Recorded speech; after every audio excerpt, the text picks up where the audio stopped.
Hi guys!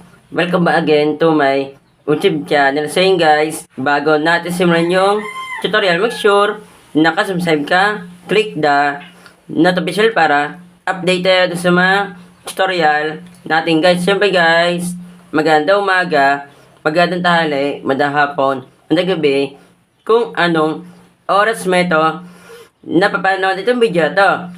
Meron po sa inyo guys na i-share po na about po sa SIM guys. Meron pong bumili po sa amin guys na SIM. Ang binili po niya na SIM ay dito SIM. Bagong labas lang po ito guys kailan lang guys. Hindi naman po alas lahat guys ng matanda, kabataan ay alam na po nila agad guys itong bagong SIM na ito guys. Tago muna natin yan guys. Baka kasi ma-scan guys, ma-hack pa yung information ng client ko po. Ang nagpapagawa po sa akin guys, nagpapatulong po kasi binili po sa amin guys yung SIM na dito. Ito po siya. Ayan. Shoutout po sa iyo, Ma'am Helen Villanovar. Yan po yung Facebook po niya. Yan. Shoutout po sa iyo, Ma'am Helen Villanovar. Sinishare ko po itong video na ito para matutunan nyo din guys. Ba kasi yung mapuntahan po nyo guys, yung mga meron pa alam nito ay may bayad pa po guys. Iba naman guys, tuturuan po kayo, mabait naman guys. Napakaswerte po nyo guys, kung meron po kayo natagpuan po na nagpaparegister po ng ganitong SIM, libre lang guys. Yung iba naman po, mura lang po maningil. Tatagin ko muna guys yung SIM, kasi meron po guys na bumara dito. Kapag wala po kayong injector SIM, pwede naman po ito guys, itong perdible. Basta guys, dahan-dahan lang po, baka po kasi iba po yung matusok po nyo. Pause ko mo itong video na ito. Okay na po siya guys. Tanggalin po natin. Kita ito po nyo bago pa po ang SIM.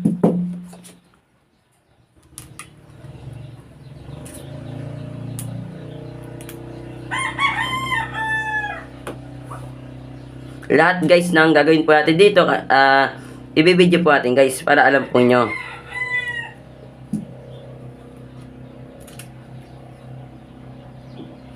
Kahit na hindi po kayo mag-register po dito, basta guys, hawak po nyo yung SIM po. Halimbawa, nakasalpak po dito yung SIM, pero gusto po nyo i-register po sa Android phone, tablet, iPhone, iPad, pwede po guys Katulad po sa akin guys, sa cellphone ko po siya na i-register. Hindi po dito guys, kasi mabagal po ito. Tignan po nyo guys, meron po nababas na ni-welcome na po tayo guys ni dito. Ayun po, tinuturuan po tayo kung saan daw po tayo na mag-register. Meron po ako sa inyo guys na ituturo po guys. Na kung saan po tayo na mag-register guys. Okay, dito po tayo guys sa cellphone ko. Depende po sa inyo kung naka-Android phone po kayo or tablet, iPhone, iPad. Naka-screen record na po tayo. Ito po yung gagamitin po natin na application. Ito pong dito application.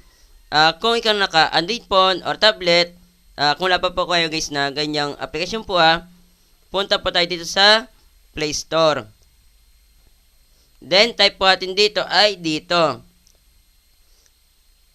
Click natin yan.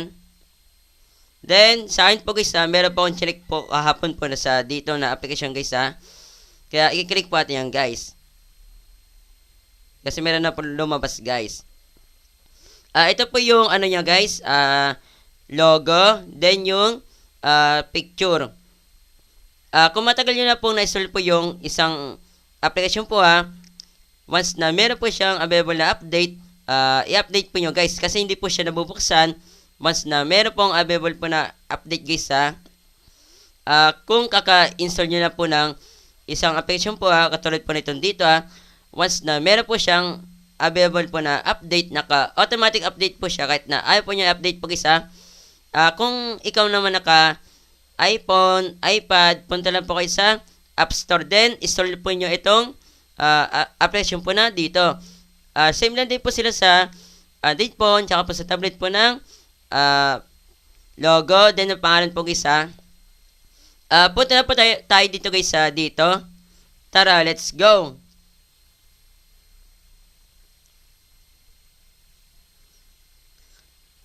Dito guys, kailangan po yun na gumawa po ng account po. Hindi pa kayo makapasok po dito guys. Kapag wala po kayong account guys kahit na luma po siya or bago po yung SIM po nyo, pwede po nyo guys na gumawa po ng account po dito guys dito na application guys. Ilalagay ko din po sa description ng video po guys kapag nakagawa po ako ng tutorial guys na about po dito sa application na ito. Dito po close po natin yan. Kita ito po nyo, ang nakaregister po dito guys sa application na ito ay number ko. Tinapang ko po guys yung number ko para po hindi po pagtripan guys ng mga masasamang tao guys.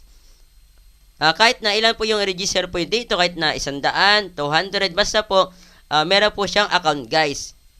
Katulad po sa akin guys, magkaiba po kami ng information po ng client ko.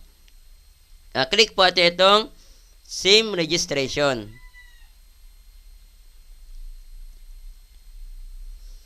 Dito po tinatanong po kayo kung saan daw po kayo guys na magpo-proceed. Meron po tayong tatlo na pagpipilian. Dito po tayo. Wait lang po natin yung guys kasi naglo-loading pa po siya. Pause ko muna itong video na ito guys.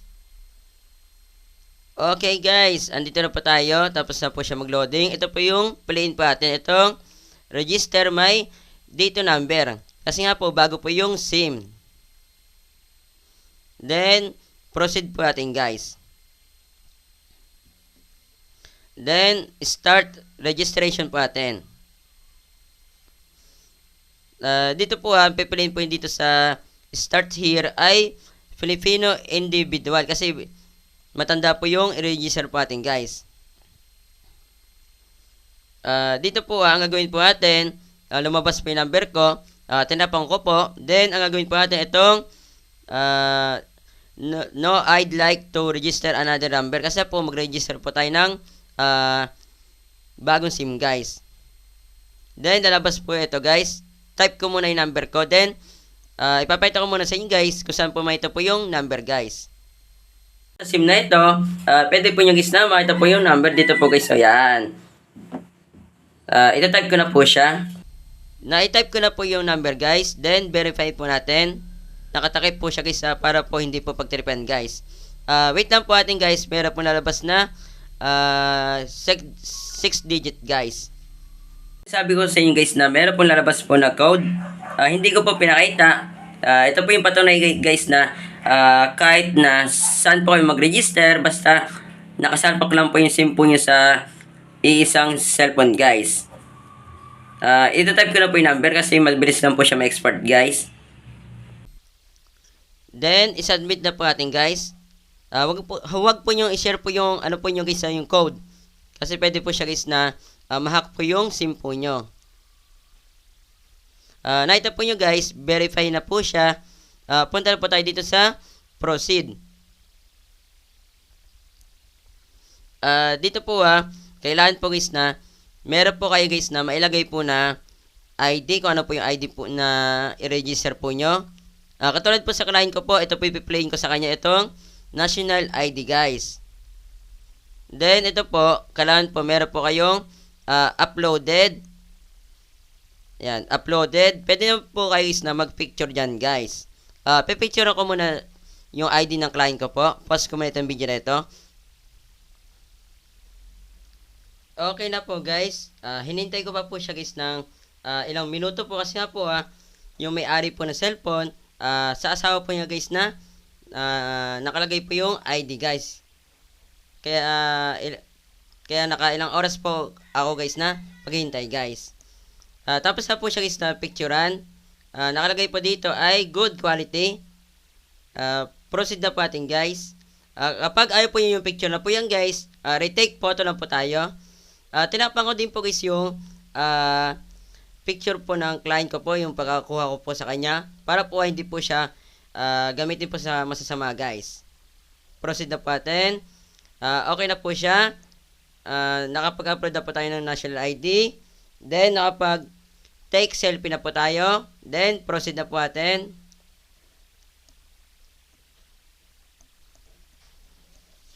Yan guys, automatic na po siya. Gender lang po yung papalitan po natin. Mail lang natin guys, kasi lalaki po siya. Sagutan po natin ito guys, yung mga walang nakalagay dito guys. Tsaka po region, postal code. Post ko itong video na ito para hindi po malaman guys yung informasyon. Naka-hide din po siya guys, nakatakip po. Okay na po siya guys. Then, proceed na po natin.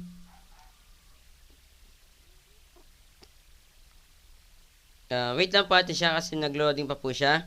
Dito po dito sa summary details, check po dito. Ipapacheck po sa inyo kung tama po yun na ilagay po nyo or hindi guys. Dito po babang baba po natin guys. Okay na ba? Nasa babang baba na po siya. Check lang po natin itong nasa box. Lahat po ng nangyari po dito sa SIM registration po sa dito ay naka-video po siya guys.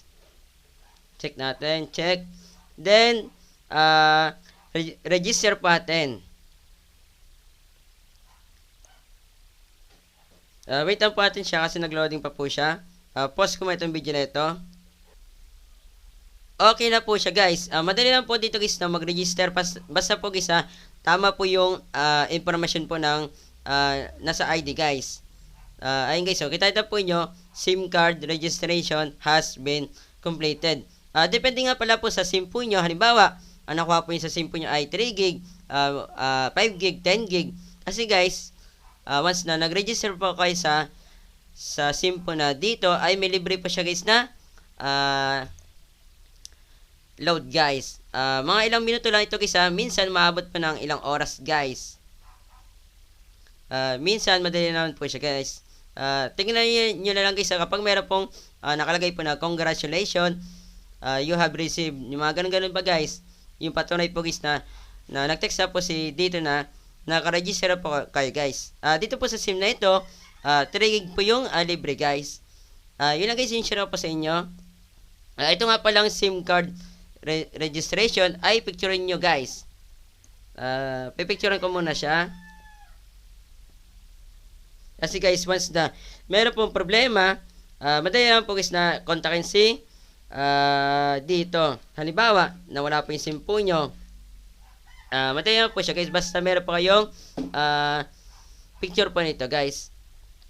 Kapag sinare nyo ito mismo video sa mga kaklan nyo guys na hindi pa po alam na mag-register po sa dito, para po alam na po nila guys na mag-register po ng SIM na dito, pakishare po ito mismo video kahit na hindi po nyo kakilala guys, basta nakita po nyo guys na meron po siyang dito SIM, tapos hindi pa po niya alam na mag-register po guys kapag sinare nyo ito mismo video dadami itong views, mas madami tayong natulong na tao. Yun lang po, masat po. God bless po, ingat po kayo.